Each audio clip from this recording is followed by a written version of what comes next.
High বন্ধুরা, আমার ইউটিউবে এই ভিডিও অনেকদিন আমি কোনো ফুডের দিই না। তো আমি আজকে ইটা করেছি ফ্রাইড রাইস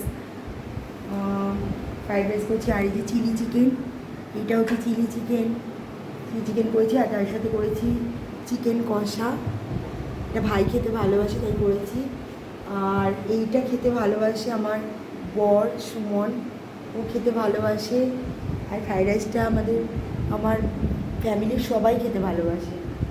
আর এই চাটনিটা খেতে ভালোবাসে আমার আরেকটা ভাই আছে অভিষেক, ও খেতে ভালোবাসে।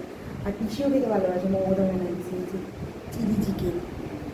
আর ফ্রাইড রাইসও খায়, ঝাল ঝাল না হলে। আর নরেন্দ্র মোদী ওটা খায়। আর আলু ফুলকপির তরকারি নিরামিষ আজকে করিনি সব। এটা আমার একটা বান্ধবী ক্যাটরিনা, ওর ছেলেও হয়েছে, তার জন্য ওর বর ভিকি কৌশল, কংগ্রাচুলেশন 3 of you। আর তোমরা দিয়েছো, এটা আমাকে থ্যাংক ইউ। আর একটা মিষ্টিই পাঠিয়েছে।